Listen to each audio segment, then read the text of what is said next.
Hi friends, welcome back to another afternoon with Miss Jen, that's me, in my kitchen for Crafternoon Live. I don't know about you guys, but today is a gloomy day, and I would rather be cuddled up in bed reading or napping, but we are here, and I can't wait to see who shows up today. Today we are going to be making we're going to be decorating rocks. So I went outside and I literally picked rocks from my front garden. Hi Isla. Hi Madavna. So today I thought I would show you, so many people are decorating rocks, painting them, putting them in their gardens, their front yards, around their trees, so that when people go walking, they get to see something beautiful. I don't have any paint. So I'm not painting anything today. I am doing a little experiment to see if you can soak a rock in food coloring and it will take on its color. My husband says no, but I am stubborn and I wanted to try it anyway. And I have a feeling he's right. And then I just wasted all my purple food dye. But you never know until you try. So don't be afraid to try something else. Hi, Pammy. Isla, I can't wait to see what your rock looks like when it's all done. So I went outside, I got an assortment of rocks, and I have a lot of supplies. So for those of you who don't know me, I kind of have like a pen marker obsession, some may say. I don't say that, but I've heard it been said about me.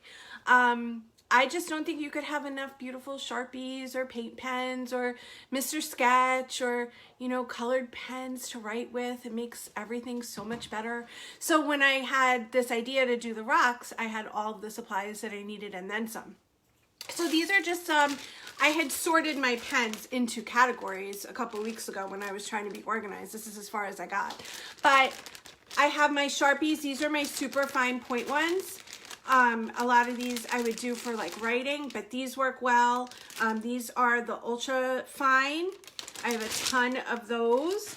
I have my Mr. Sketch. These are my favorite markers ever, usually to do like charts. Hi Mom.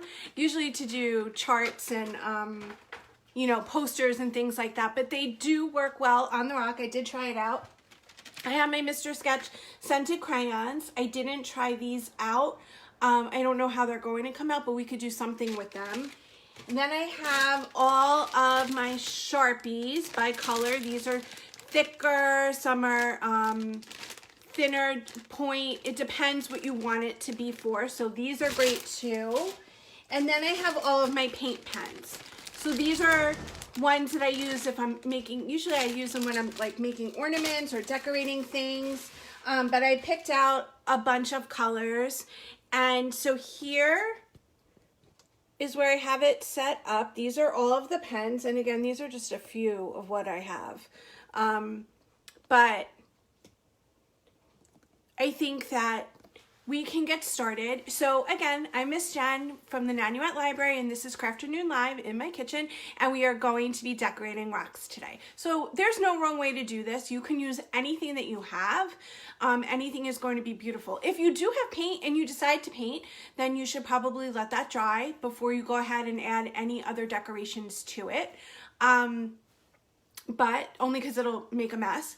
But I'm sure that once they're done, I did see someone post on Facebook that they had their garden, their trees, and they had all these beautiful, like bigger rocks, like this size, which I don't know what I'm going to do with this one. I found this one today.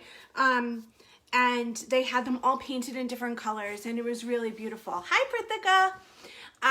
So I'm going to show you a rock that's painted, and I can't take credit for it. I did not make it. But if I had, I wish that I could paint like this. This is what it would look like if you had talent and you had paint. This is a fish. I love fishies. And when I went to Bermuda, I apparently bought this. And I found it when I was organizing some things. And it's just so beautiful. You could see the colors, and you can't see it, but there's puffiness to it, like in the dots, there's puffiness. So this is just really beautiful. So if you are very artistic, then this could be something that you go ahead and make. Not me. I made a few. I made one that says peace, and I started writing some making some hearts. I did this with a paint pen and the paint markers. And then this one over here for love, I wrote with the paint pens. I used the pink paint pen, and then I just used a Sharpie to fill in the heart and then to draw these hearts down here. So it comes out really great in marker. You don't need paint markers. You can use regular markers as well. I started one that says hello in orange. This was a small one, and I'm sure that I could come up with some other decorations around it as well. And the one that I wanted to do now with you guys was be kind. During this time, we should remember of all times to be kind. We should be kind all the time, but especially during this quarantine time of uncertainty with so many people working so hard to keep us safe. So I think that kindness and empathy go a long way, and you don't necessarily have to be it or say be kind. You can just show it through your actions. And so I tried to draw a bee. Hi, Helene.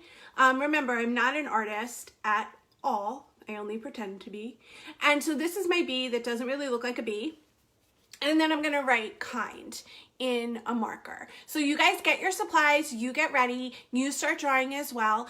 And remember to post all of your pictures in our Facebook in the comments so that we could see it and we can share and see how well yours have come out and how much nicer they are than mine. So today I'm going to write the word kind. I'm going to take my green paint pen.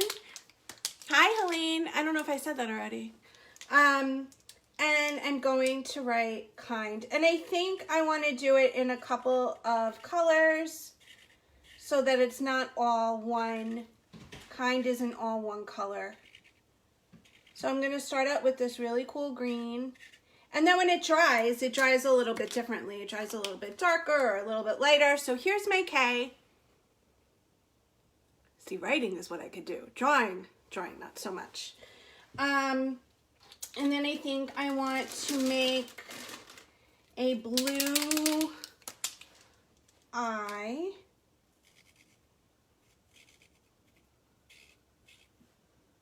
And maybe make a heart instead of a dot for the eye. And as it dries, you can totally go back and cut, outline it with different colors. Like my K, I did in the green. It's a brighter green. You can see how bright this green is, but you can see on the rock that it's not as bright. It's much darker, but that's because of the material that we're using, the type of rock that it is. But it still looks really cool.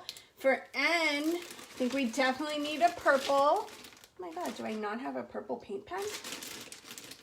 Maybe not. Time for pink.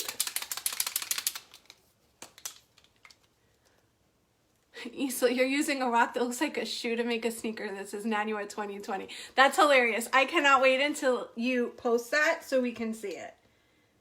And now, N.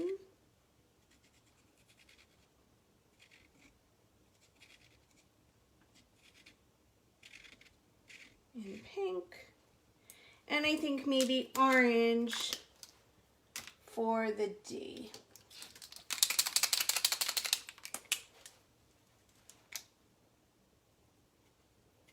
And these don't take long at all, but you can make them as elaborate as you want based on your skills, or as simple as you want, because it's just a message to make people smile. And that will definitely be something that these do for people as they're on their walks. My D looks a little messed up, but you get the idea. So here you go. Be kind. And I'm going to take these and put them back in the garden in the front of my building that I took them from. So now they'll just be decorated, and maybe it'll bring a little ray of sunshine to somebody as they are walking in and out of the building, or we're getting a delivery.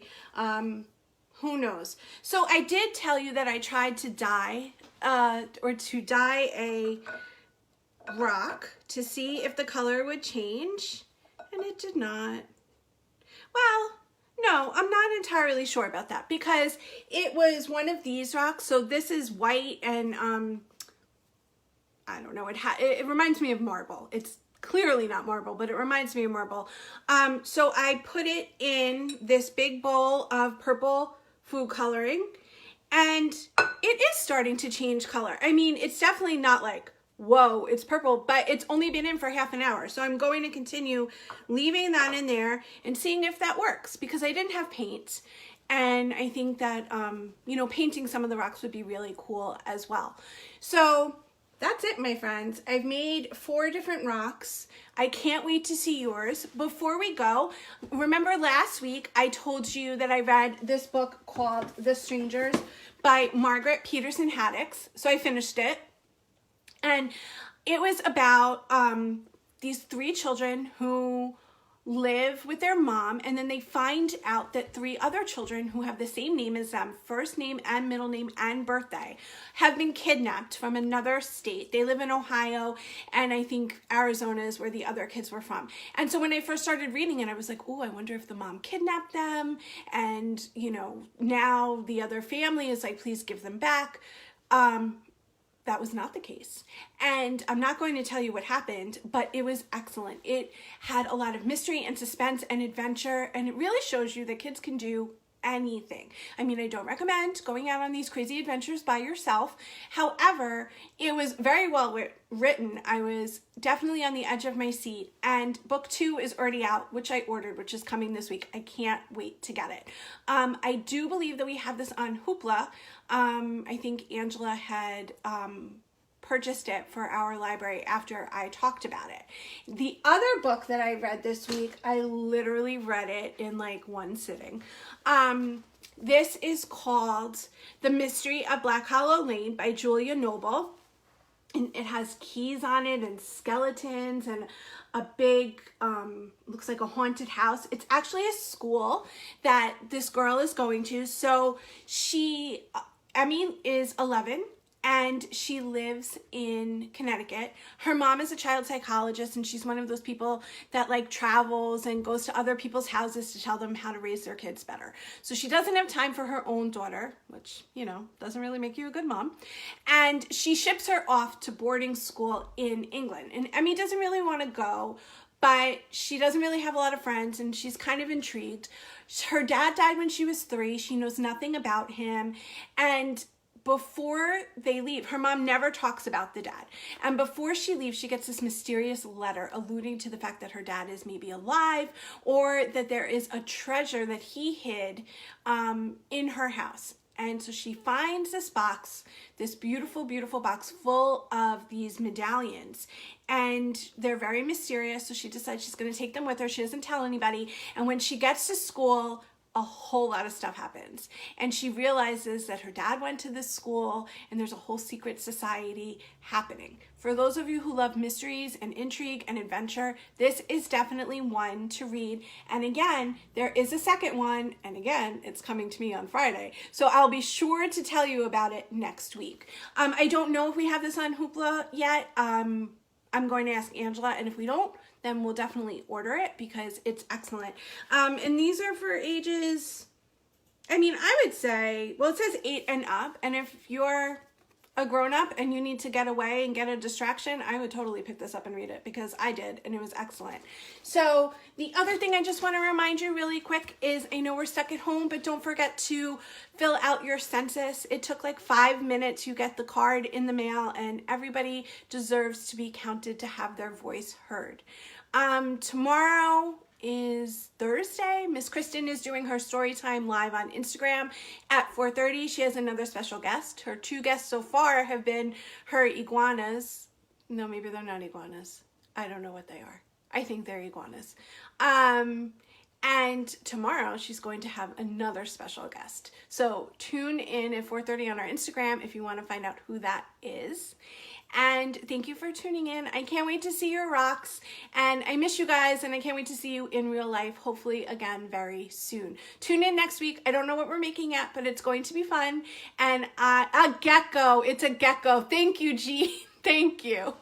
I knew it wasn't whatever I said it was. Okay, I'm definitely not an animal person, and clearly I can't remember things, but I miss you guys, and thank you for joining me again in my kitchen. I just want to give a special shout out to my husband, Adam. He's my tech guy who sets this whole little thing up and makes sure that everything runs smoothly. And even when phones fall, he still fixes everything for me. Next week, he's going to make a special appearance. Yeah. So that'll be fun. I may not have animals to make appearances, but I do have Adam. So I will see you next week. Have a great day. Bye-bye.